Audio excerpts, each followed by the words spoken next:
It has been more than 5 months since Inauguration Day, January 20th, 2021, when Joe Biden took the oath of office and was sworn in as our 46th president. And since that day, starting in day one, it has been clear to, I think, everyone, Joe Biden had one key primary job, right, to suppress the coronavirus. He ramped up mass vaccinations, set targets, 160 million adults fully vaccinated, 70% of adults with at least one shot by July 4th. We are close to those goals. Over 148 million adults are now fully vaccinated. 66.5% of adults have received at least one shot. But we are now in a perilous moment. The daily rate of vaccination is slow. The highly infectious Delta variant is spreading. There is still an expectation, understandably, the buck stops with the president, and it's the Biden administration's job to protect people from coast to coast. But also, governance is a collaborative enterprise, particularly in a system like ours with 50 individual states. And the response to this pandemic should be an all-hands-on-deck situation across the board, across party lines, across ideology, especially now at this key moment with this new threatening variant and the pressing need to get as many people vaccinated as quickly as possible to get us over those thresholds. And yet, a huge part of the governing structure of America is basically checked out. Instead of actually governing, doing this very important thing, a lot of Republicans are busy performing, auditioning, hoping to rise in the party ranks. Just look at what Governors Kristi Noem of South Dakota and Greg Abbott of Texas are up to. Governor Abbott in Texas, you'll remember, started lifting COVID restrictions all the way back in April of 2020, the first state to do so.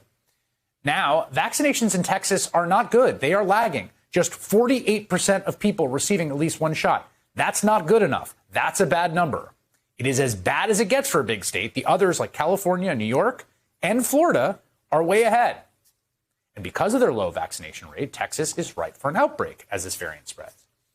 But instead of focusing on that pressing issue, Governor Abbott was busy making a stunty appearance with Donald Trump today, visiting the southern border to tour the former president's unfinished wall.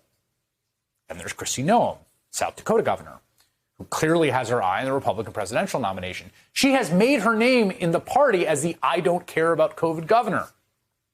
Last summer, in the midst of the pandemic, she held a huge 4th of July event with Donald Trump at Mount Rushmore. She let the Sturgis motorcycle rally in August go ahead, which brought 460,000 people from all over the country, and according to a number of experts, kicked off an outbreak.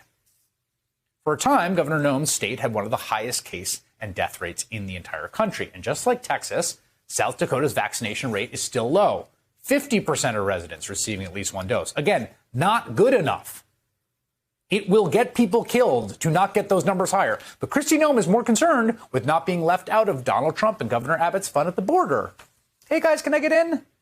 Yesterday, she announced she's deploying National Guard troops from South Dakota to Texas at Abbott's request. Get this, funded by a private donation from a billionaire Republican donor who has donated over $500,000 to Donald Trump in the last 2 years. I did not even know, I will confess, it was possible or legal to privately fund the movement of American troops. But of course, this makes sense when you think about the different prisms through which governing performance is evaluated. We all understand that Joe Biden's job is to get the country running again, to keep people safe and healthy and get America on its feet. And Republicans understand their job is to keep feeding performative nonsense to a base with an insatiable and apparently depthless appetite for it.